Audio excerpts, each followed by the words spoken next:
And we're live. Welcome to SpecWomenChat, episode 1. Diane Morrison, and I'm very pleased to have some really exceptional ladies here in the room today. I'm very sorry about my picture. It's probably going to look like that the whole podcast, but that's fine. It's not me you have to hear from. So in no particular order, I'm going to introduce our panelists briefly. Let's see here, notes to come up. Currently the president of the SFWA.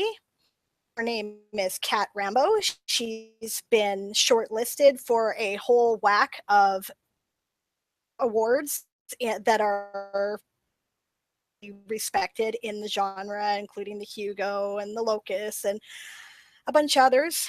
And we've our names up. Kat showed us how to do that, so thank you for joining us. Here, okay. The creator of the chat hashtag, who writes under the pen name occasionally Karis Waters. She is a writing coach, empowering women in speculative, and writes under the pen world traveler and an independent author. Of Nancy Jane Moore. She's the author of the science fiction novel The Weave, Changeling, and Ardent Forest. Her fiction has appeared in a number of anthologies. She's studied martial arts since 1979, degree black belt in Aikido, so a real life butt kicker. Cool. Hoping that Laura J. Mixon will be joining us. She hasn't is a chemical and environmental engineer, better known as a science fiction writer. She writes about the impact of technology and environmental changes on personal identity and social structures, and her work has been the focus of academic studies on the intersection of technology, feminism, and gender. I'm really hoping to hear from her today. Under the name Morgan J. Locke, she was one of the writers for the group blog Eat Our Brains, which was the Hugo Award winner for Best Fan Writer in 2020. So welcome, ladies. I'm so glad you could join us today. Well, thank you so much for the invite. Thanks for the invite, Diane. This is awesome. Yes, we're very glad to be here. Okay, so I figured that we would start with Katie, since she is here for about half an hour and then she has to go. Created the SpecWomenChat on Twitter. I wanted to ask her about why she created the hashtag and what she was hoping that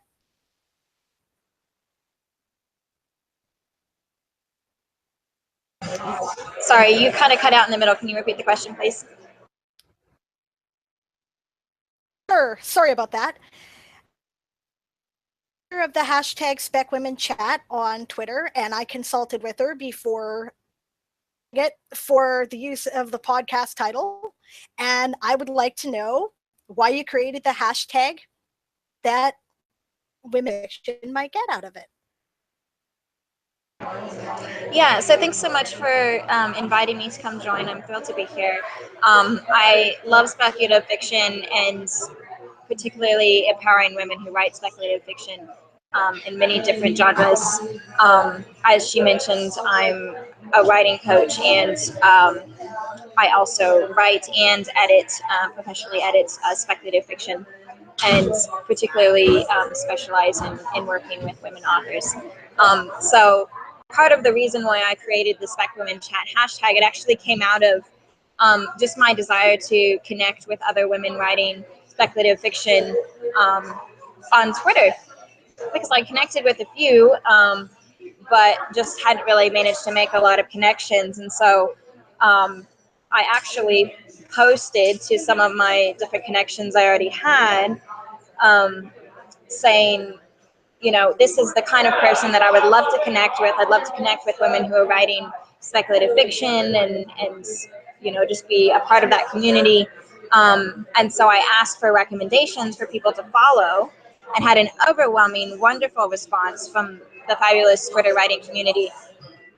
And there were so many women that responded to me saying, I would love to connect with other women writing spec fiction, but I don't know them, or I don't know how to connect. And so that's really how the SpecWomenChat hashtag was born, as it were. I replied to that original post that everyone had been saying, follow this person, or I'd love to get to know people, or whatever. And so I really just used it as a way to facilitate those conversations and kind of bring it all together in one place, so that women writing speculative fiction who wanted to connect with other women who are kind of facing the same challenges could do that kind of in an organized way.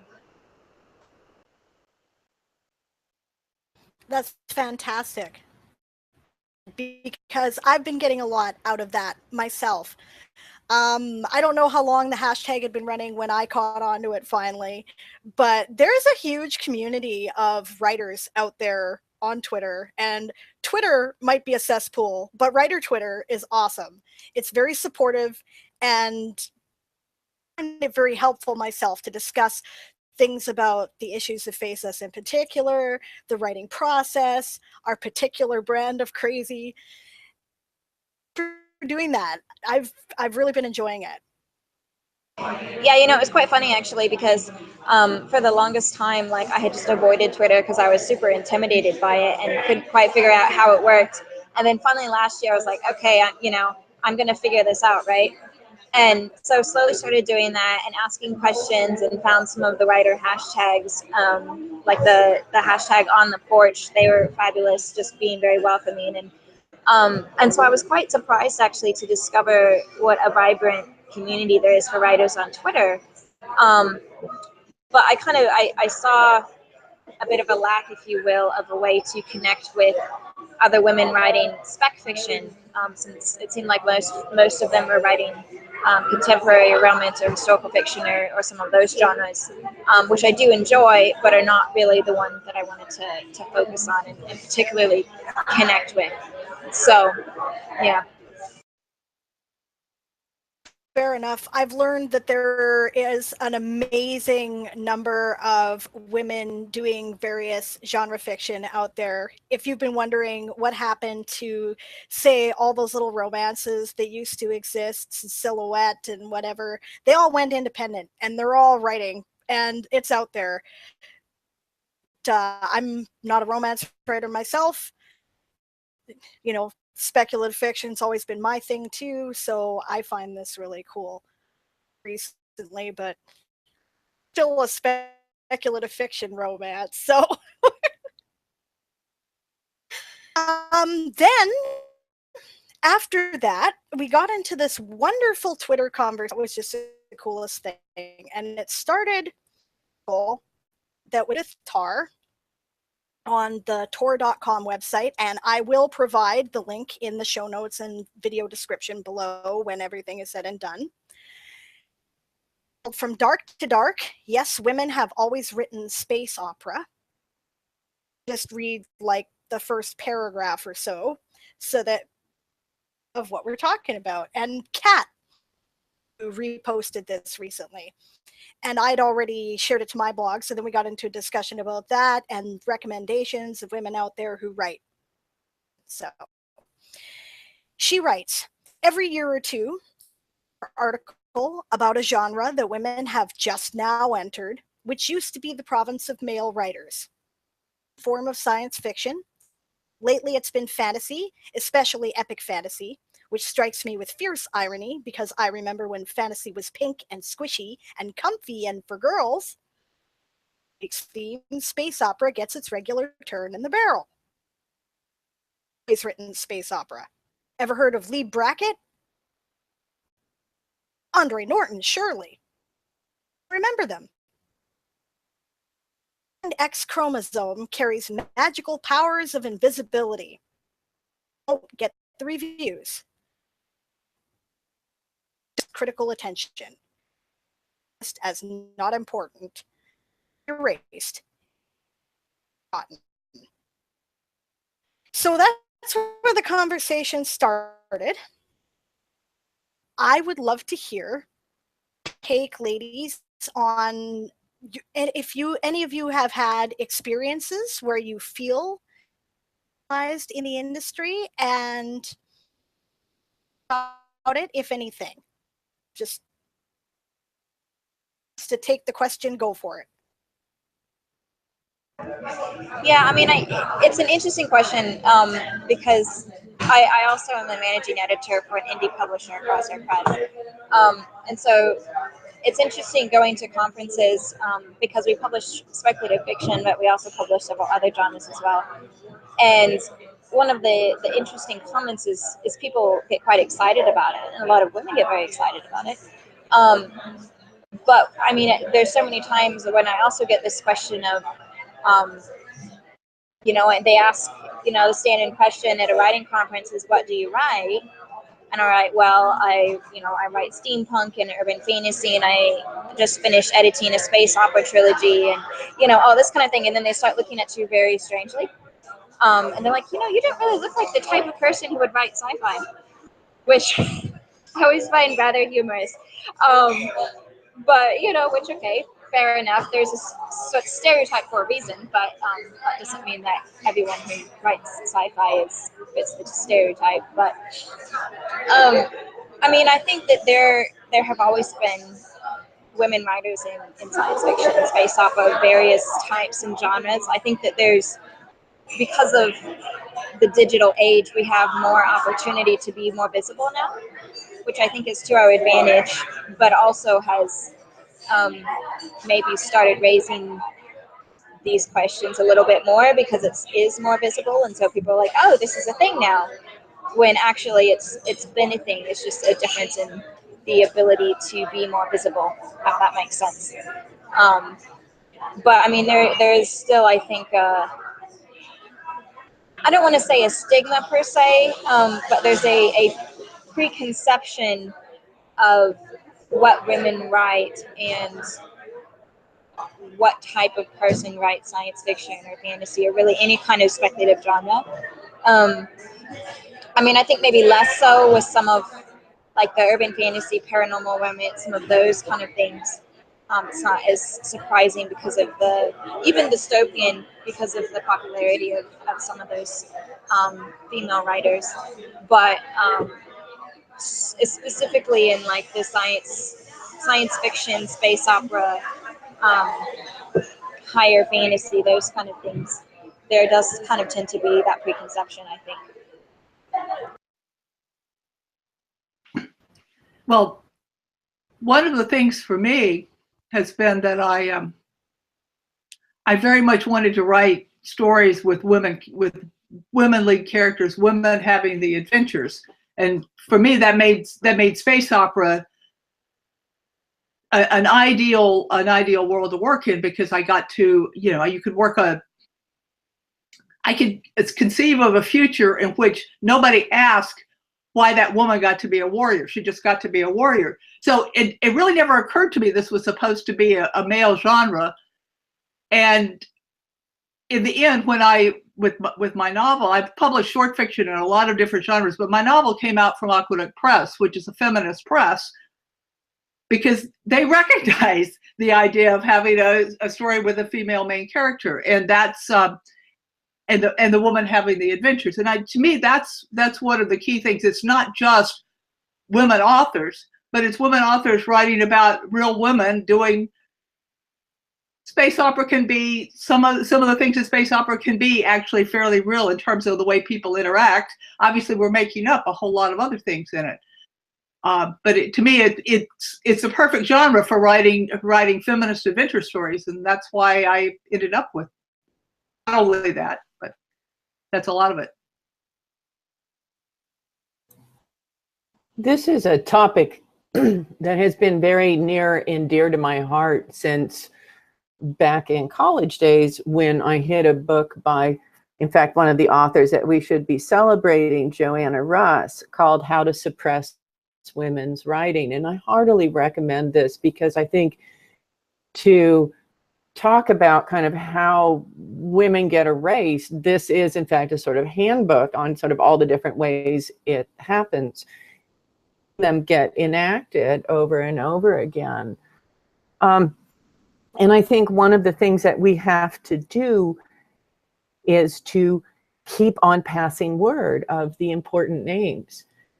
And you asked about kind of moments where this hits one in the industry. And I'm thinking about a few years back, I went down to a convention that I shall not name. And I was on a panel about cyberpunk. And I was on it with two other folks, neither of whom were actual writers, but one of whom had done some critical writing about cyberpunk. And these two folks literally did not let me talk.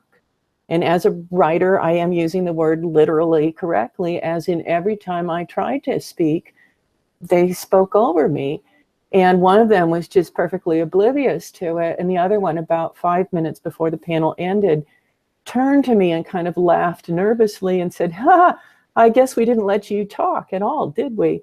And I said, "No, you didn't," because I was pissed, right? But I was polite about it.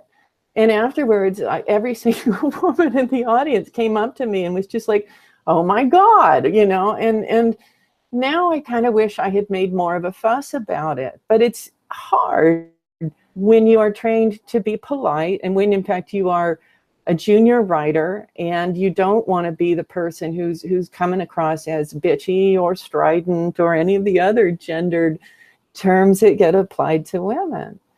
But I was the only person on that panel that actually had written about cyberpunk, not just writing fiction, but also I had written 3 papers in graduate school on cyberpunk, you know, and I was prepared to mention names like Pat Cadigan and Elizabeth Hand and Rebecca Orr, you know, just people who were working in the genre.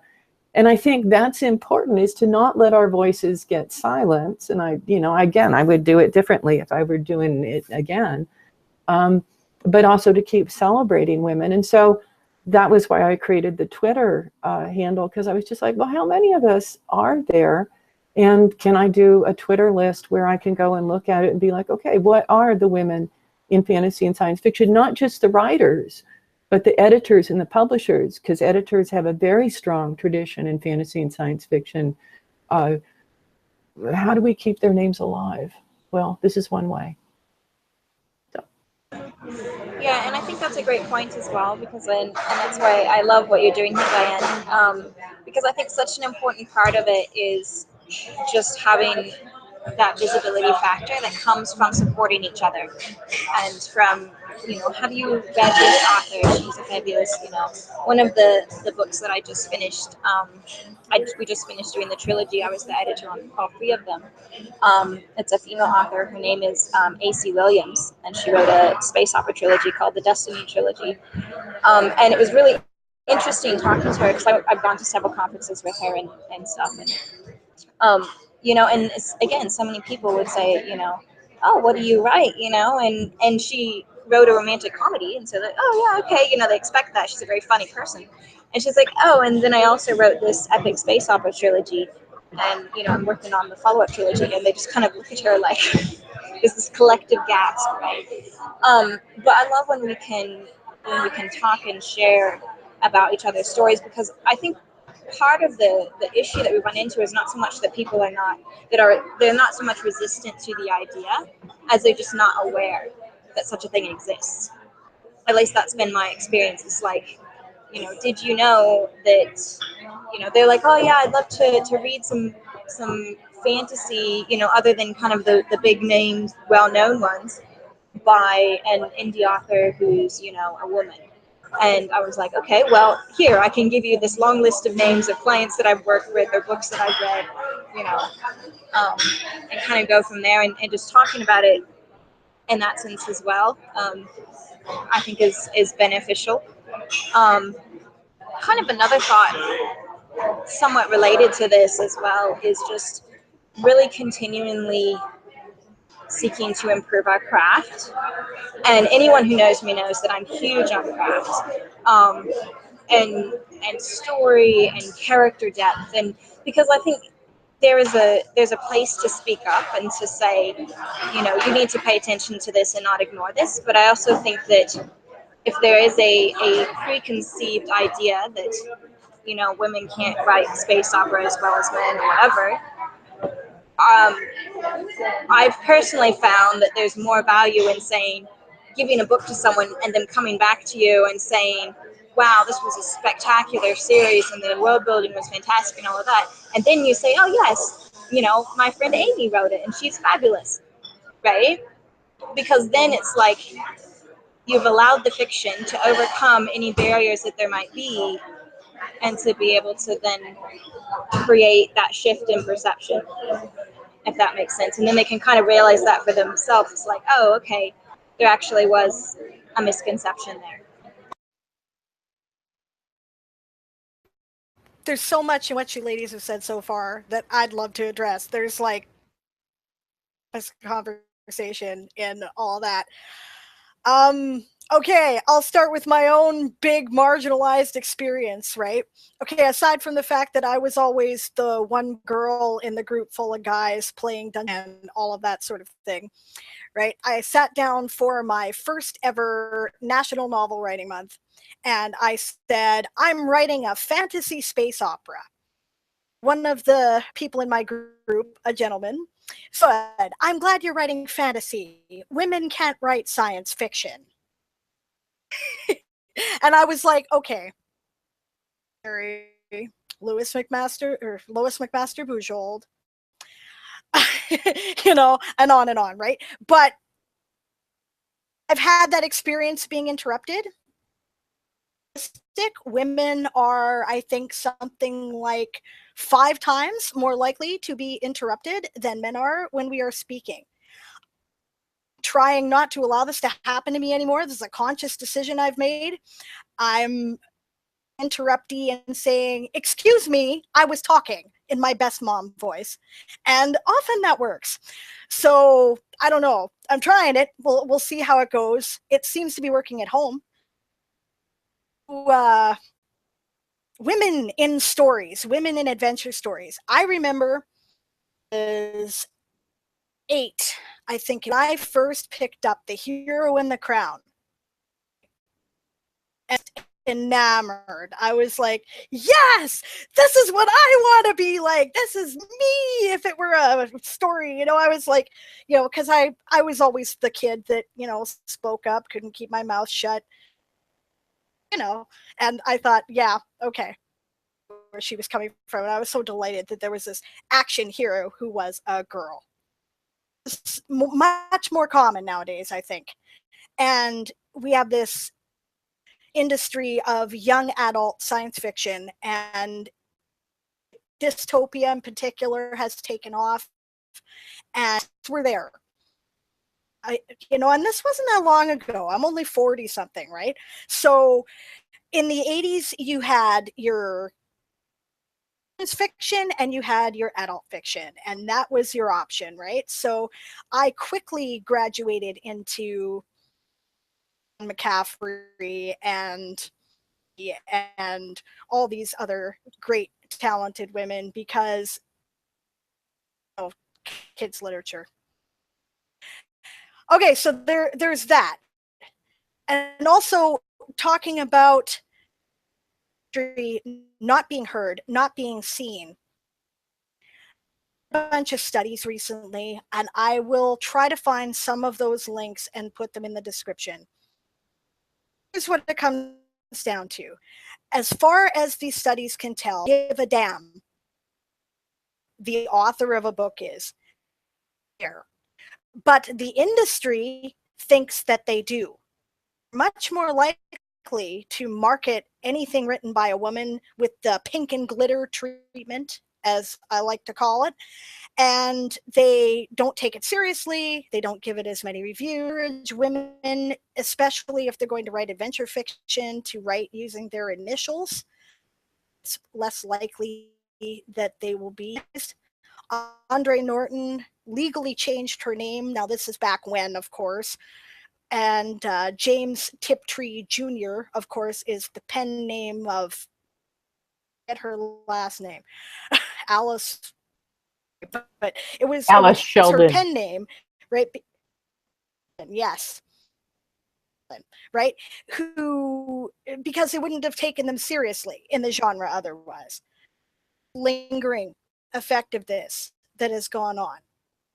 I'm totally feeling all of this. I don't know.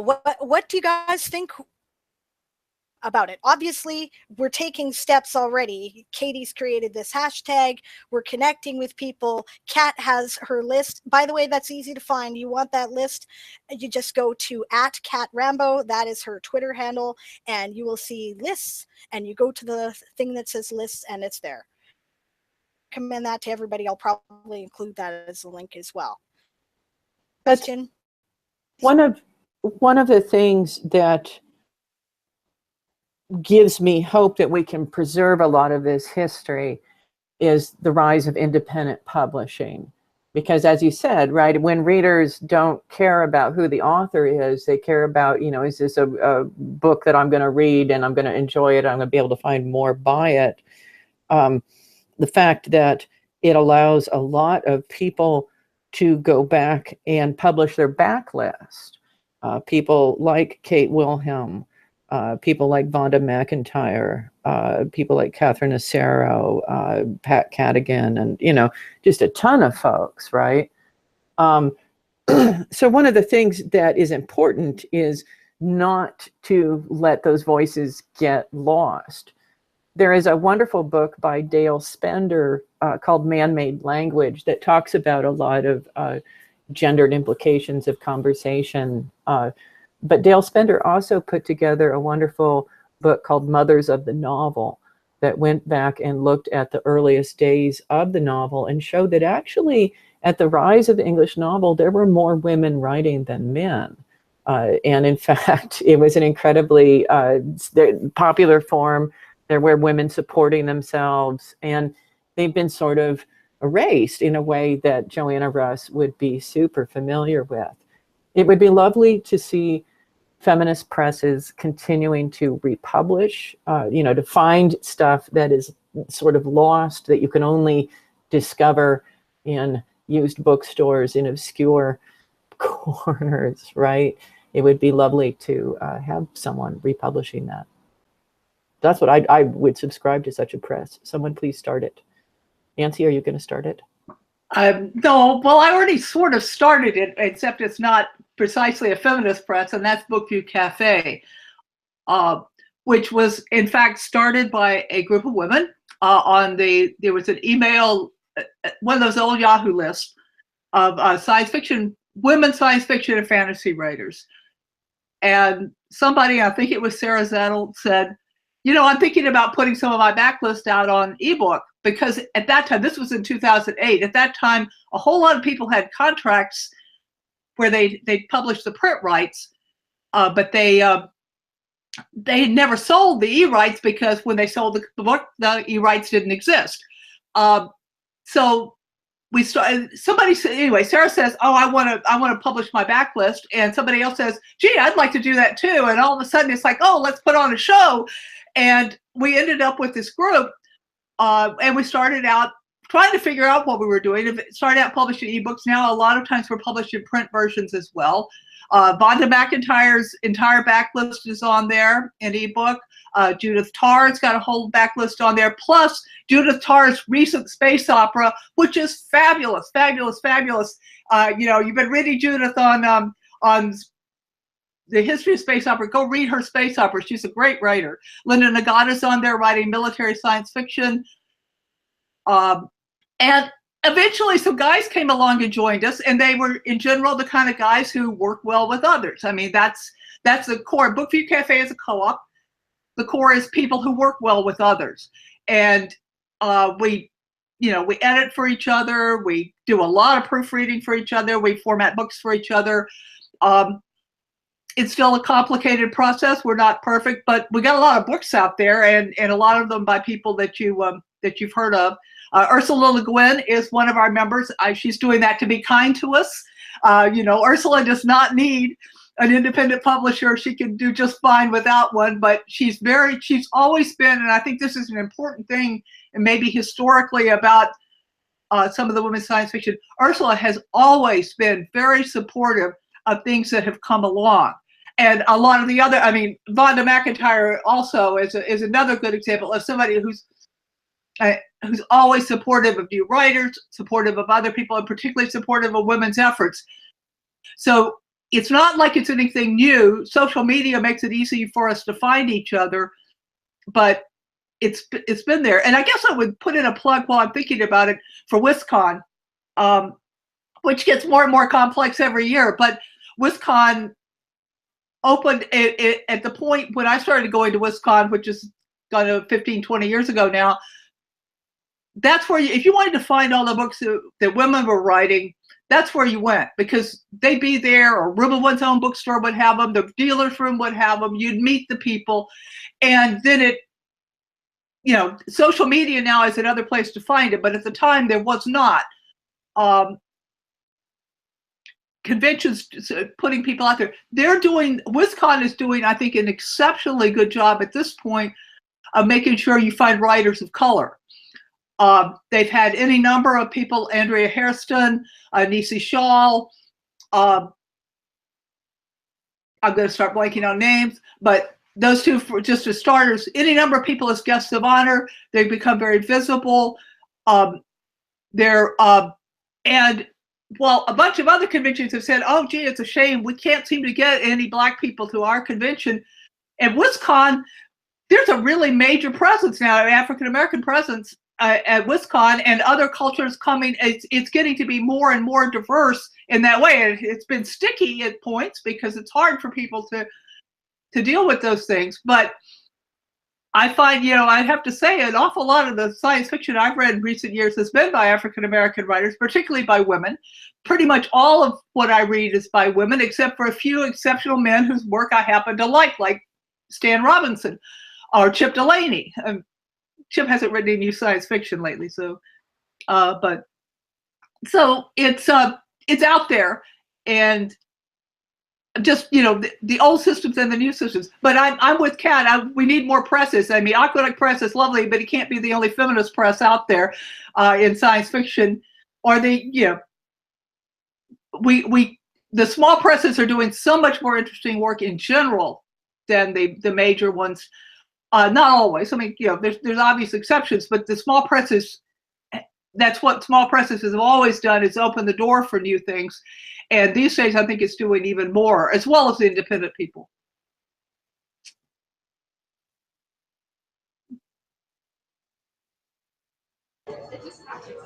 Well, unfortunately, I'm going to have to go ahead and run away, but it's been so lovely getting to chat with you ladies and get to share some thoughts with you. So thank you so much for the invite, Diane, and hope you have a fabulous rest of your conversation. So I look forward to catching up on it. Bye, Katie. Thanks for joining us, Katie. That was awesome. Bye, Katie. Thank you. We'll catch you guys later.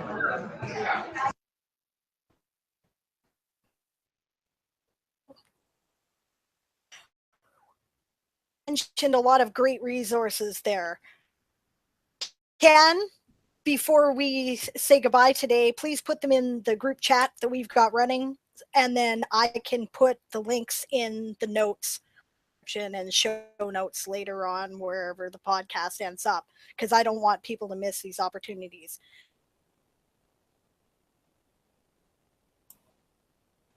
I think this has been a lot of fun, and I hope that we'll keep doing something like this, because purely for selfish reasons, I love to find new stuff to read, and this is one way to do it. I think that continuing to promote each other is incredibly huge. And one of the things that I love about the fantasy and science fiction community at large is that we have a tradition of paying it forward, right? I think almost every writer here, or at least every writer that I've spoken to, and particularly working with Clarion West, where when they were new, when they were upcoming, when they were feeling like, oh my God, what am I doing? And sort of floundering, people helped them. you know, in terms sometimes emotionally, sometimes financially, sometimes, you know, just a kick in the butt. But fantasy and science fiction really does that. And one of the ways that I would urge folks to support some of those writers is Judy Tarr, whose piece that we have mentioned has a Patreon.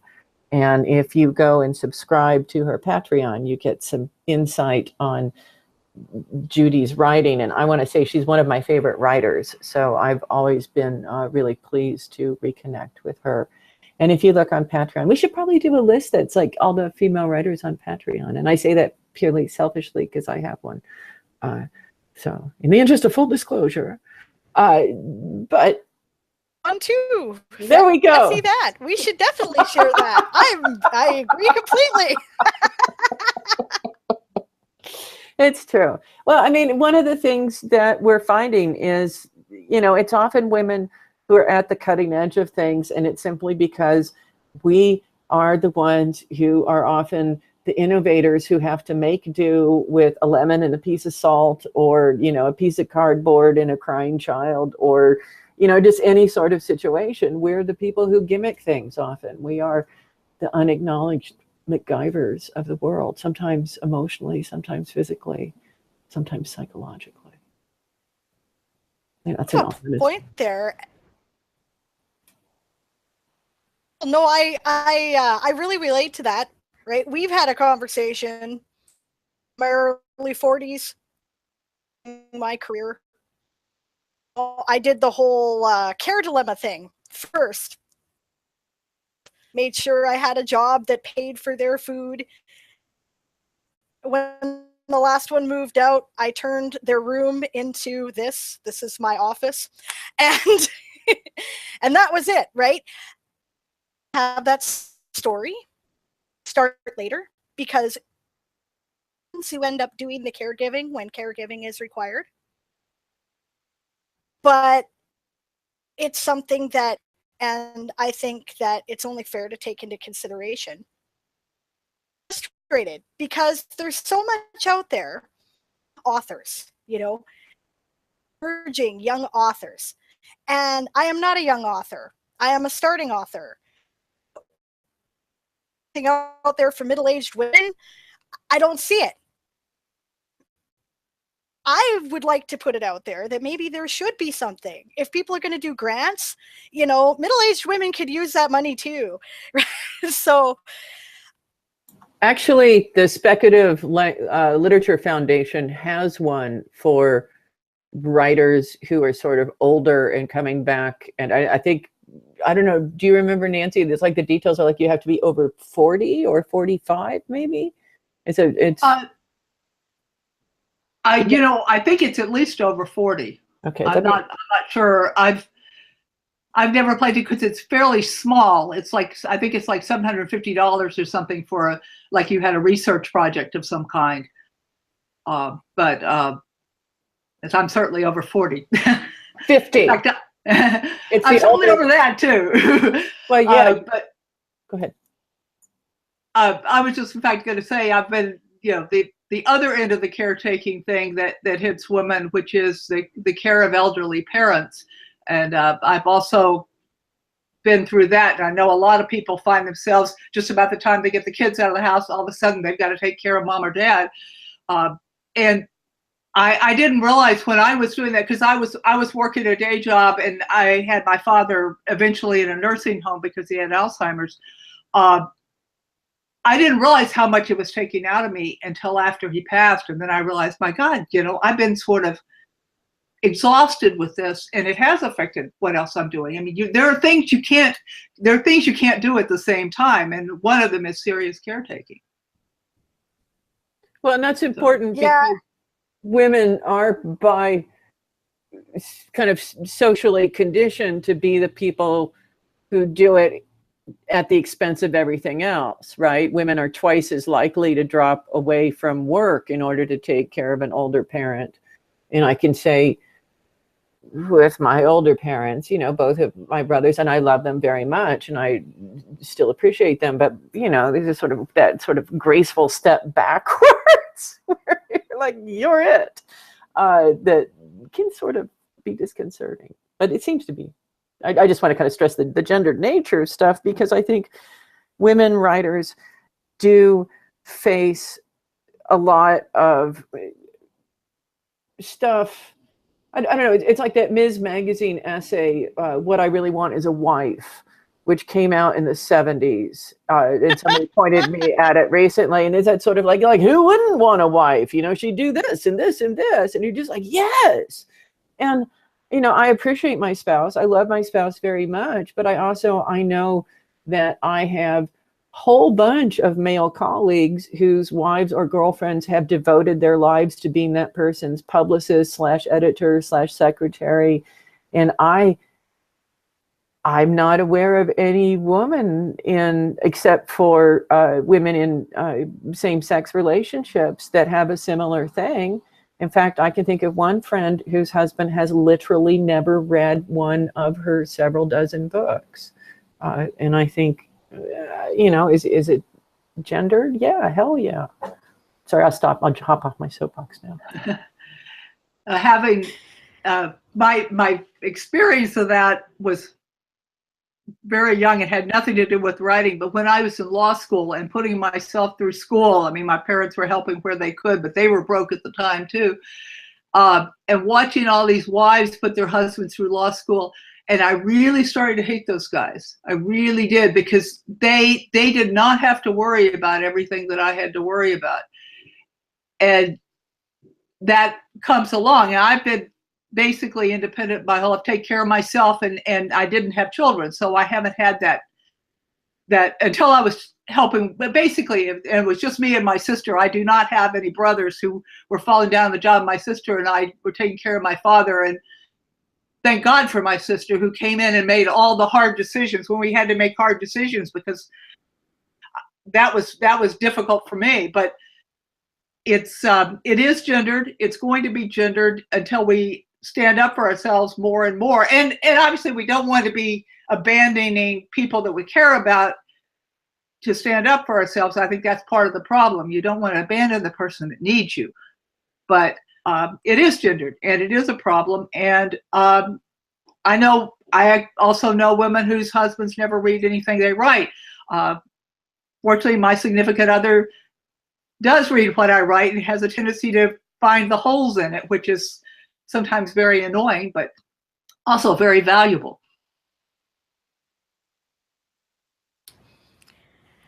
To be fair, my editor, and he's awesome. I don't, but I've been through it all, right? Okay, I'm in a polyamorous relationship. Major car accident about 10 years ago now. While he couldn't do anything for himself, he had severe nerve damage from the ICU. Did a lot of that. Mom is bipolar. She struggled a long time to get proper care.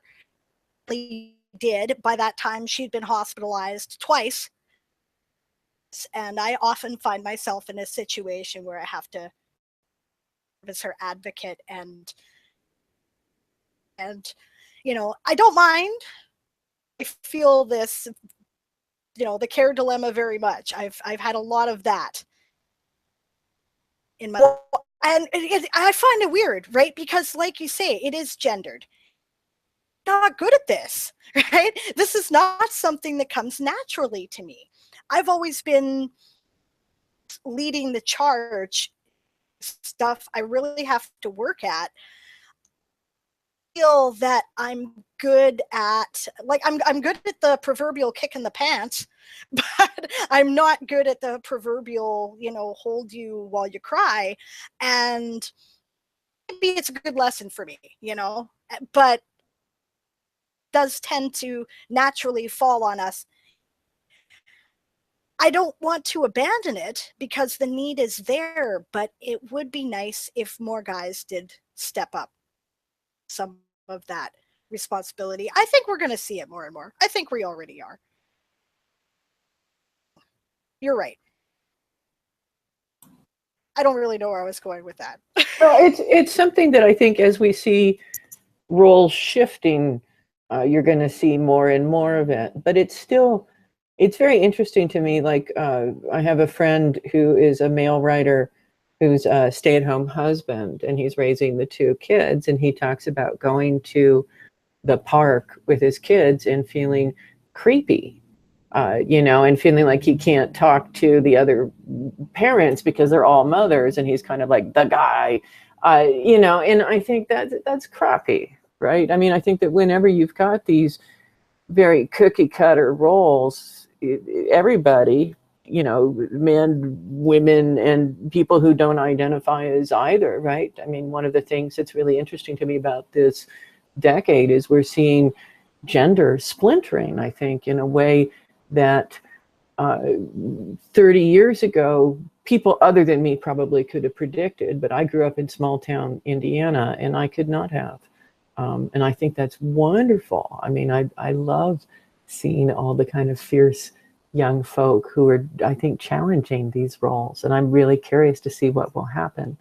And so can I plug my anthology that I'm doing, in fact, which is about what's going to happen a generation from now, based on today's policies. And I hope there's some hopeful stories in there.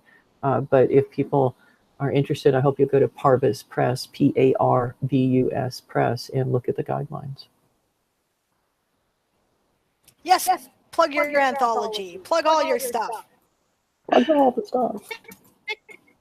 I'm definitely excited about your anthology, and I will go look at the guidelines. Good. Yeah, I'm with you. I really love the way that between the. It seems to me I've gotten to know a lot of trans women in the last few years, and that is upending everything. The way and then listening to being at the Tiptree Symposium last year in Eugene, where there were panels with trans women and trans men, and the trans men were talking about being pregnant before they might decide to do some hormonal therapy, and it's like all these things that we think we take for granted are just being upended, and I love it, because that means that I don't have to be stuck with what I can be as obviously female as I am, and I'm perfectly happy with the body I was born with. I have no difficulties with that. I don't want anything else, but that doesn't mean I have to be what everybody else thinks a woman ought to be. And the more who say they're genderqueer or trans or whatever, then if they can be who they want to be, then I get to be who I want to be too. So to me, this is just a broadening that makes it easier for all of us to become the person we're most supposed to be in. I think I just got a text. I'm sorry, with bad timing. I was going to say, and this is slightly different topic, but I'm currently working on a book about a feminist book about self-defense. I finally decided that's what my real take on it is that it is a feminist take, and that it has to do with how we can be out there and be stronger, and in those situations where the people are talking over us and so forth, not just in the situations of potential violence, and that it's not very much that self-defense has so very little to do with physical fighting.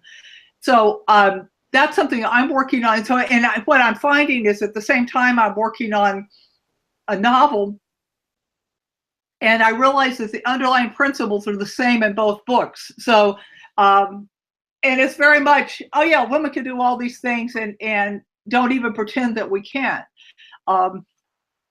That's, I'm just really at the point of, I think it's possibly a couple of things I've read in the news lately. It's like, I'm just not going to put up with these guys anymore. And and obviously we're talking not about all men, because there's perfectly wonderful men out there, but I'm not going to put up with the guys who talk over me. I'm not going to put up with the guys who act like jerks. I'm not going to put up with the people who want to ignore me or push me aside.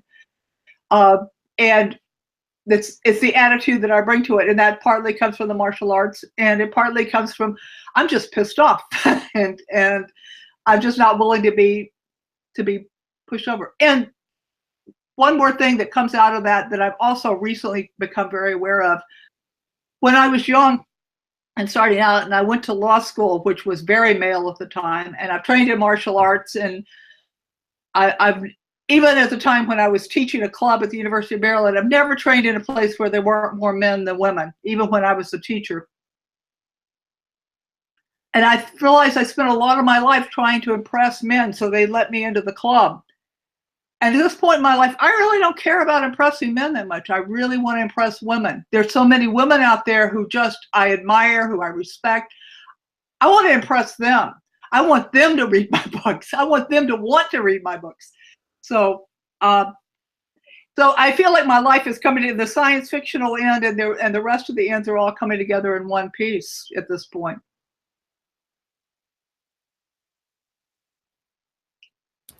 Yeah, I totally get that. I think you guys are right. I think that there is a certain conservative faction that is aware that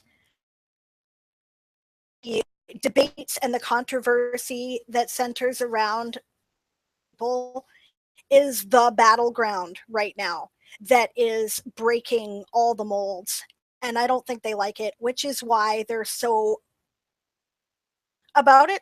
I guess they know perfectly well that this will decide once and for all. That okay, my perspective, right? I'm a kid in the 80s. I kind of fall between second and third wave feminism, right? And I think second wave feminism had to tolerate a lot of cool kind of things in order to be accepted. That third wave feminism wasn't satisfied with that. They want roles anyway. Why does this nonsense exist? I'm very encouraged by watching my kids age from their mid-20s. And see, now I was once literally kicked out of a pizza joint for kissing my girlfriend. See anything at all. They have doesn't even occur to them. They don't understand why people have issues with people who are gay or people who are trans. They don't. There's the problem. And see, is bright. I think that we're going to see the pushback that we're getting right now is the last gasp of the dinosaur. So check out your anthology too. I would like to see stories like that.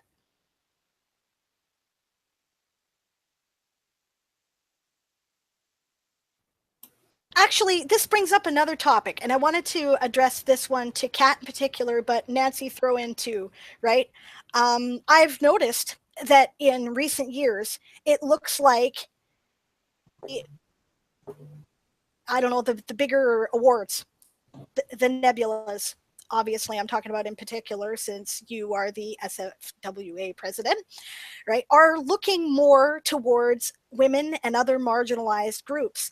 And I think that as a result, this is beginning to reflect results. The past couple of years, there have been a huge amount of women sweeping through the awards. And I'd like to know your take on that. Is this something that is consciously being done within the organization? Okay. So the Nebulas are, I will say, yeah, lots of women getting, appearing, lots of gay and lesbian and trans representation, lots of racially diverse representation, which I think is just freaking awesome.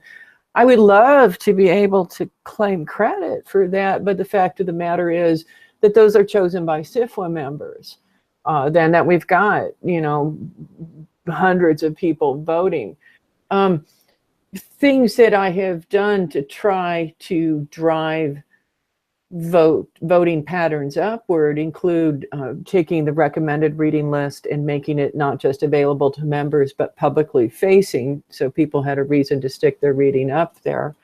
I have a project called the First Pages Project, or the First Chapters Project, which is aimed at making award reading for novels easier. But mainly, I think it's just a sign of the times. And it maybe is a sign that SFWA has, I think, a significant chunk of writers that are newer, that are, I don't want to say younger, because some of them are like others, folks that have come to this after trying 1, 2, 3, 15 different careers. But there is a new energy in the organization, and I think that the awards reflect that. Well, Nancy, I do you find want to that throw really in on that? exciting. You're currently muted. Nancy. There you go. Unmute. Yeah, And I was losing the spot. I couldn't find the spot again to unmute. I am still learning Google Hangouts. I really wanted to say that Kat has done an awesome job as president of SFWA, and she's followed along some other people who I think helped set the stage. I mean, John Scalzi and Mary Robinette Cole all also did. There was some work. There was some real shifting going on. I mean, for a while there, I think there were some folks who were just trying to hold on to the organization to keep it from splintering apart, because there were some problem areas. And then sort of this wave of new people got involved and got serious and made a shift. I think it feels real different. SFWA feels real different these days, and I think that's because we've had the right kind of leadership, and that's so important. I really enjoyed watching the Nebulas shift, because it's probably been about 10 years ago or now. I moderated a panel on this subject at World Fantasy, and I think it was one of the first years where there were a lot of women winners, and people were saying, oh, there was that, oh, well, we've done that now, so that's good.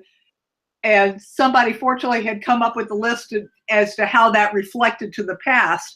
And, it's going to take quite a few years before we really catch up to have some kind of parity. Nicola Griffiths, to mention another wonderful writer of hard science fiction and so many other things, was doing a study for a while looking at awards and so forth. And the imbalance is still there. And, it was interesting. The Hugos this year has been interesting. It's I think, again, possibly the leadership with the Nebulas that Kat and others have done has sort of bled over into the Hugos. And despite the rabid dogs out there, it seems to be fading over. People are looking for a lot more things, and partly because there's just a whole lot. The expansion has also meant there's been an expansion in the kind of fiction that's considered science fiction, the kind of fiction that we look for. And it's not just diverse because of author, it's diverse because we do a lot of different things with the subject matter, and I think that's fascinating. I've noticed an awful lot of literary fiction is the best literary fiction I've seen in years falls over into fantasy or science fiction on its own. We're having that influence on the greater culture, and I think that's a really good thing.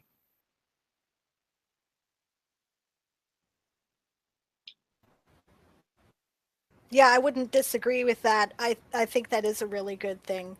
I'm very excited to know that this is just the will of the members, that these shifts are starting to take place. That tells me that probably it's marginalized, and that's cool. Like, that's just a really cool thing.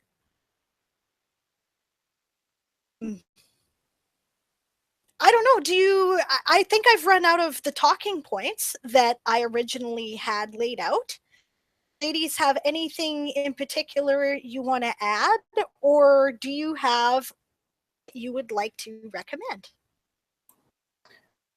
I want to recommend the Joanna Russ book again, and I particularly also want to recommend anything by Joanna Russ. I think that her books are just amazing.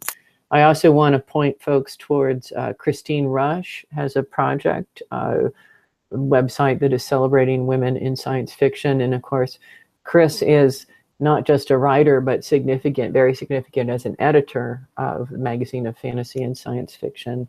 And I want to underscore the Bookview Cafe because I do think that is an effort that really sort of shows the way the future can be. I also want to, sorry, this sounds like an Academy Awards acceptance speech or something, but Catherine Acero established the Andre Norton Award for Young Adult Fiction, and I really think that that is a very cool thing and an example of the sort of efforts that help celebrate people. Because Andre Norton, oh my God, how many of us read Andre Norton and got brought into the genre by her wonderful books. So read more, read lots of stuff. Read lots of stuff by women all over the field. Okay. Let me just second the recommendations for Joanna Russ in both her How to Suppress Women's Writing is so powerful. And I know when I first saw it, I said, oh, probably I saw it in the 90s, and I said, oh, well, you know, that doesn't really apply anymore. It shouldn't really be a problem. It's really amazing and horrible just how much of a problem it still is. And you will have seen all those issues, everything that's in there, but also read her fiction, because her fiction is incredibly powerful. I came into this field reading more women than men. I still read more women than men. I just, you know, I sometimes forget men write science fiction. And I will make a plug for my publisher, for Aqueduct Press, which has been really pushing the boundaries of the genre in the feminist direction, and pushing the boundaries of feminism as well, because the definition of feminism there is very broad. It's not just what editor Timmy DeChamp thinks is feminism, but she's open to all kinds of ideas and expansion. And it's been a really powerful experience for me working with them, especially because Timmy's one of the great editors of all time, as well as being a great writer, which is not always the case. But I would put in a plug for them as well. Fantastic. Okay, so I'd like to recommend a couple of resources. There is a fan site called worldswithoutend.com. I'll provide the links. And they have a list called SF Mistress Works. This is a response to the SF Masterworks list. You know, great science fiction and fantasy novels that were written by women in particular. They also have a yearly reading challenge that they do there called Women of Genre Fiction. I do it every year. I highly recommend it. So my list of recommended women to read is ridiculous, but okay, off the top of my head, some of my personal favorites. James Tiptree Jr. is a frickin' genius.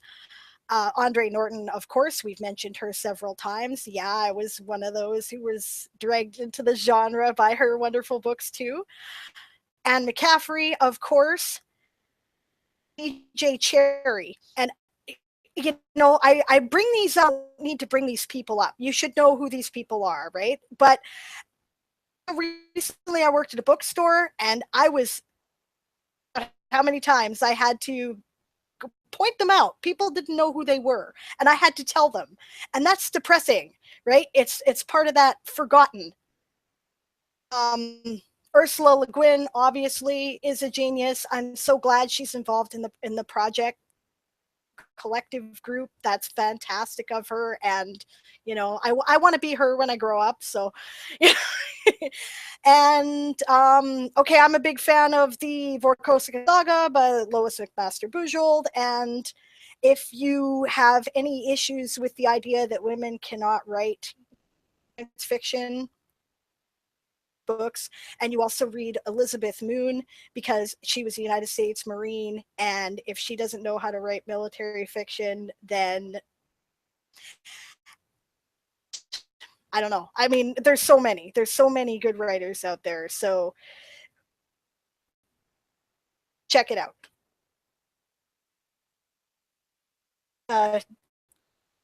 That's right, note here, C.J. Cherry was the SFWA Grand Master 2 years ago. Yes, there's been, I think, 5 women who have been named as SFWA Grand Masters, right?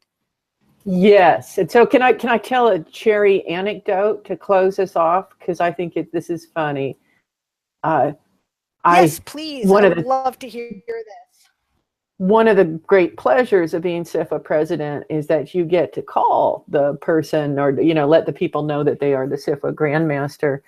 And I was trying to reach her, and finally I messaged her on Facebook and was like, Carolyn, I need to call you.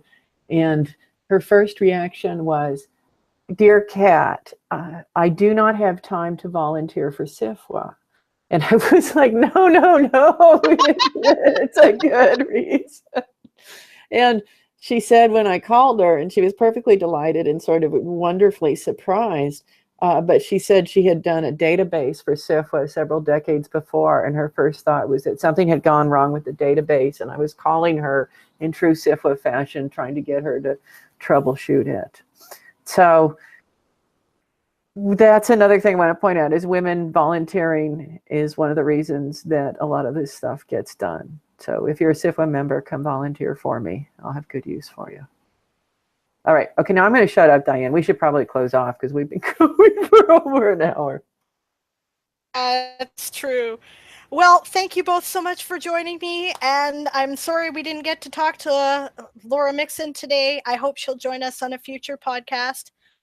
It will be once monthly. It will be approximately at the beginning of the month. There will be announcements prior to the date when we can get everybody together, because it will always be in panel format, and authors are very busy people. I have found that it's very difficult to get them to commit to a specific time altogether without a lot of work. So it will be near the beginning of the month. That's the best I can do for the specific date. We will have a different panel every month. It will ideally feature both indie and traditionally published authors in every panel. We'll discuss a lot of different things. We'll discuss different subgenres within speculative fiction. I'm going to have at least one panel, probably more, over the gender conversation. I'm very interested in that, so I hope other people are as well.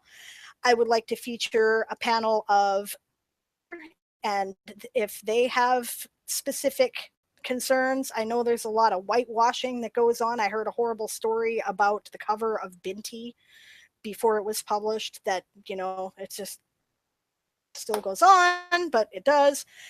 We're going to talk about fiction. We're going